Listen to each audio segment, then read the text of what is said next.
Hi. Whoa, that's loud. Theater trained, you know. So before I get to what I wrote, I want to acknowledge something that I know is on everyone's mind because I feel like, well, the world today heaved a giant sigh of relief. George Clooney's finally married. To a smart woman. But more importantly, the Clintons have reproduced.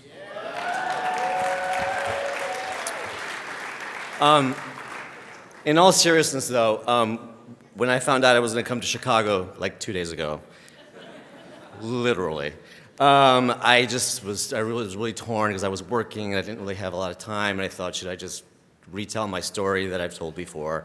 And I thought, no, I'm going to Chicago. I love Chicago. I mean, I love Chicago. And it's been 30 years since I've been here. And so I was in my car and I just started thinking of what I wanted to tell you about being in Chicago 30 years ago. And it was a really amazing, important time in my life when I was here, so I want to share that with you. I was 18. And I was doing my first Broadway show. It was a touring company of Torch Song Trilogy. And it was with Estelle Getty before the Golden Girls. And I play the kid, and of course she played the old lady, because she always played the old lady. And so since Estelle and I were in the final act of the show together, we got to come to work a little bit later than the rest of the cast. So we would have dinner and walk around, and we would talk, and walk to the theater, and we kind of look like Harold and Maude together, you know. And every night, when we arrived at the theater, the audience was coming out after the first act, first intermission, and for those of you that don't know the play is about Arnold, a character, a gay Jewish New Yorker looking for love, and he's looking for love in all the wrong places in Act 1. And there's a scene in Act 1 in which and mind you, he's fully clothed, and he's miming all this. It's just him on stage. He's trying to have a substantive conversation with a stranger in a backroom bar while, doing what you do at a backroom bar. And Arnold's thinking, oh my God, I'm going to take him home. We're going to have breakfast. And it's sort of a funny, very heartbreaking scene. And sure enough, as we would round the corner, Estelle and I, there would be like a decided exodus of white-haired couples that would be like, "Wah!" running out of the theater. And Estelle, every night, it was her little game, she would stop them, and she would say, "Excuse me, may I ask you a question?" And they'd say, "Yeah," and she'd say, "Why are you leaving?" And they said, well, the play made us uncomfortable, and, I just can't condone this kind of behavior. And she said, well, I'm Estelle, and this is Jonathan, and I play the grandmother, he plays the son, and, Arnold is just looking for what you have, love in a family. And darn it, if like 90% of the people didn't turn around and go back. And I really admire that, an actress that doesn't want to lose her audience. So we'd have a full house by the end of Act 3. And she taught me a great lesson, because she loved asking that question. She loved challenging the audience, one-on-one.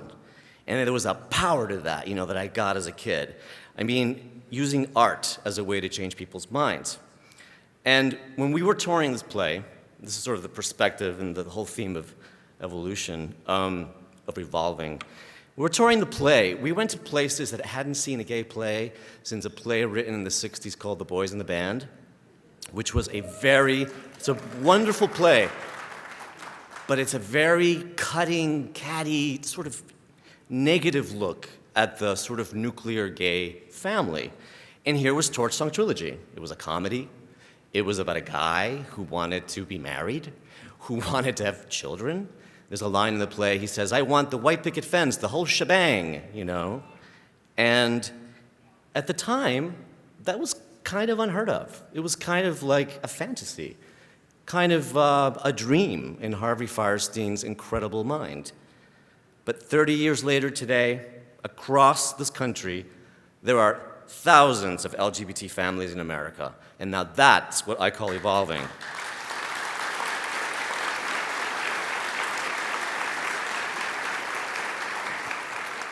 And it's only because of organizations like HRC and the fearlessness of LGBT leaders and straight allies and, you know, all of you in this room. And so, to quote a semi-famous Chicago native, being here tonight is a full circle moment.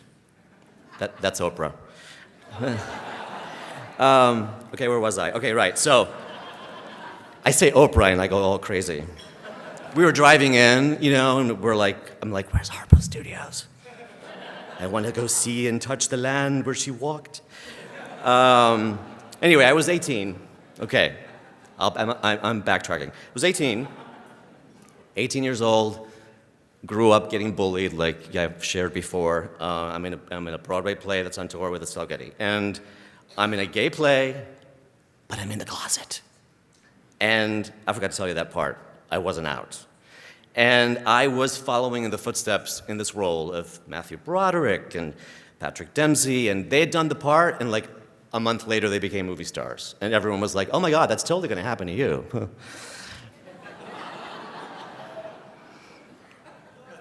Catering company, I'm looking for a job. So I got really scared. It just frightened me because I thought, oh my God, if they find out I'm gay, then you know the sort of the career's dead before it even begins. And Harvey was the funniest because you think he knew? He'd come backstage and he'd go, hey kid, you gay yet?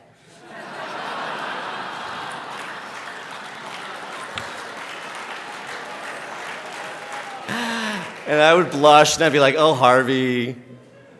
Anyway, I came out during the run of that play. I came out to Estelle, who was an awesome straight ally, and to a bunch of other friends in the cast, and they all of them, looked me in the eye and scolded me and said, you be careful.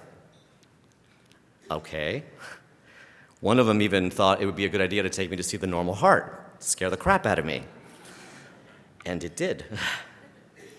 And it saved my life. But unfortunately, a condom cannot protect a broken heart. So when the play was over and I moved to New York, I fell in love with a boy who died of AIDS at the old age of 33. So, anyway, I was just back in New York with Kyle, and we were walking around the city like you do. That's why everyone's so fit there. They just walk everywhere. And we were walking, and we were with a younger couple that's very good friends of ours, and I went past the building where we lived, and I said, I lived, that's where I lived in that building.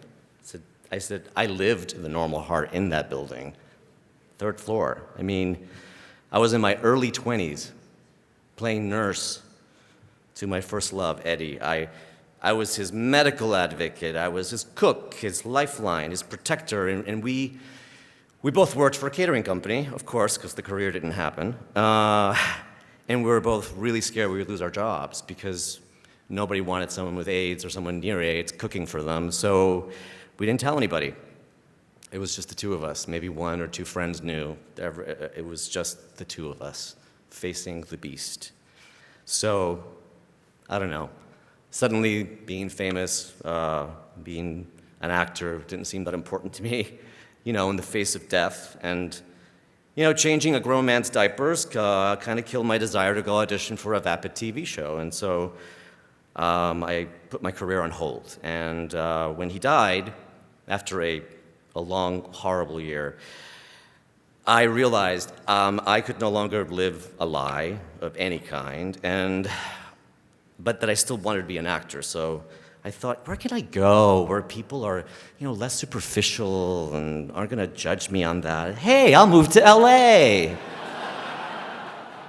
Yeah, that was a joke. Hollywood was way more in the closet than New York, and films could ever be. And, there were sometimes our own kind or our enemies, some of the gay casting directors, would get very defensive about maybe bringing in someone they knew was gay. So the whisper campaign, I think he's gay, started happening. And I lost jobs. There were jobs I actually didn't get. I didn't get called in for the good roles because someone thought, he's light in the loafers.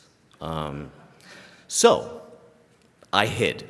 I just avoided parties, premieres. I just avoided it all. And by some weird, strange twist of fate, I got the lead in a sitcom anyway. And I get this lead. I play the romantic, young guy, and we're shooting the pilot. And every sitcom has this warm-up comic that's up there, BSing. And he goes, "Hey, Jonathan, there's a couple of girls up here who want to know, do you have a girlfriend?" And I totally panicked. And I was like, "Yes, I do." And at the time, I was living with Kyle already, and I just felt like such a shit, I was just like, wow, I felt I was betraying everything I was, everything I had survived for a career, essentially. And so I got fired from the job. Go figure. And someone else was recast in the role, and I spiraled into a 2-year depression and just began to kind of fade. I just stopped trying to be an actor, and it led to pretty much being washed up at the age of 29, and I had $40 in my bank account, and I was headed to a waitering job interview, and was like, I can't believe I have to wear the tux again, And I got this random call from a stranger, and it was someone who worked for Rob Reiner, and he said, "Hey, I'm running this campaign, and I hear you have some experience in politics." Okay, I did a play about politics, so sure, yeah, I know everything about politics. I was BSing right and left. So I got the job, I was really good at it, and I got this new passion for politics and social activism, and a 15-year friendship with that man. I think he's still there, Chad Griffin. 15 years, I love you. Yep. And I worked for Chad. I'm so sorry, Chad. I would get every name wrong when people would call. I'd be like, "What is this? I don't know. I can't spell people's names." But we worked together on countless campaigns, and in the course of that, of course, I started getting acting jobs. But I was kind of a new guy. I was like, I don't care if people know I'm gay, and I got really brave and played Sophia on Nip Tuck and was really proud of that work, and that opened a lot of doors, and suddenly I was getting a lot of work, and I was out of the closet without even knowing I had been in one. So, 30 years ago, that little Jonathan at the Blackstone Theater in Chicago would have never, ever even imagined sharing this personal story with a room full of strangers. And 30 years ago, I would have never imagined or dreamed that I would fall in love and meet a gorgeous man named Kyle. And that, when he met me, I was broken, and he helped me put myself back together. And that's happened lots of times over 22 years, the putting back together. And 30 years ago, I would have never dreamed that I would be playing a gay coroner on a TV show, with a great cast who affectionately calls my character Queen Z. Get it like Queen, but not. So 30 years is really actually not that long. But when I think about my own evolution and our own, how far we've all come as a community and as a family, and yet there's still so many places, and there's just too many people left behind in this. And I mean, the fact that on the streets of Philadelphia, the city of brotherly love, a gay couple walking hand in hand, this makes me so mad I want to cry, can be brutally beaten by a bunch of ignorant, stupid criminals, just goes to show you that we have so much work left to do. So I don't want to put a downer on it. I want to celebrate all the wins we have, but we need to support this organization because they're doing the work. And I thank you for doing that. And please continue to do that, and I'll do my part. And let's get the work done. That's it. Thanks.